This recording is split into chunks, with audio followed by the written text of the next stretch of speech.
भर के पेंशनरों को आज बजट का बेसब्री से इंतजार था कि शायद पेंशन बढ़ोतरी की इसमें कोई घोषणा हो जाए, क्योंकि कई दिनों से इसकी चर्चा थी और श्रम मंत्री और ईपीएफओ के अधिकारियों की ओर से भी यही कहा जा रहा था कि पेंशन बढ़ोतरी के लिए सरकार अब की गंभीर है। इसलिए यह कयास लगाए जा रहे थे कि इसकी घोषणा इस बजट में होनी चाहिए। पर आपको पहले ही बताया गया था कि पेंशन बढ़ने की घोषणा बजट में होना व्यवहारिक नहीं है, पर पेंशन के लिए 1.16 का केंद्र सरकार का जो कंट्रीब्यूशन है वो बढ़ सकता है, जिसके आधार पर बाद में ईपीएफओ अपने फंड में से और धनराशि डालकर पेंशन बढ़ाने की घोषणा कर सकता है। पर बजट भाषण में वित्त मंत्री ने तो पेंशन के संबंध में कोई एलोकेशन की घोषणा की ही नहीं। इसलिए सभी को आशंका है कि अब पेंशन नहीं बढ़ेगी। पर पूरे बजट का अध्ययन करेंगे तभी स्थिति स्पष्ट होगी।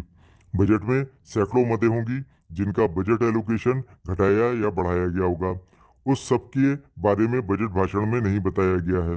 अगर पेंशन का केंद्र सरकार का कंट्रीब्यूशन पहले की तरह रहता है तो ईपीएफओ को केवल अपने फंड से ही पेंशन बढ़ानी होगी। तब हो सकता है कुछ कम बढ़े, क्योंकि केंद्र सरकार से कोई एक्स्ट्रा सपोर्ट ना मिला है।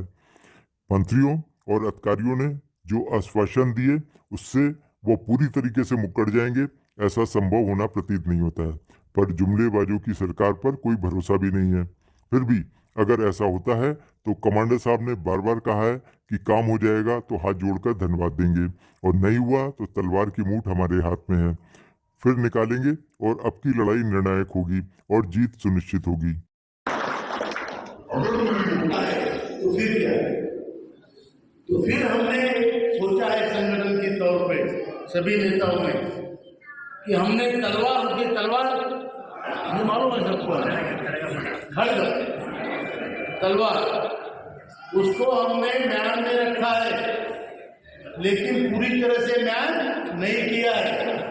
उसका हैंडल, उसका मुंह हमारे हाथ में है, बराबर। अगर हमारा काम होता है तो उसको पूरी तरह से म्यान कर देंगे और उनके पैर पकड़ेंगे, बराबर है कि नहीं? उससे दर्शन करेंगे। और काम नहीं होता है तो हैंडल हाथ में है, उसको खींच लेंगे, बराबर ही नहीं, झूठ है, लड़ेंगे, बिल्कुल लड़ेंगे। अगर हमारा काम नहीं होता है तो हम फिर से लड़ेंगे, फिर से उठ खड़े होंगे। मान्य है? मंजूर है?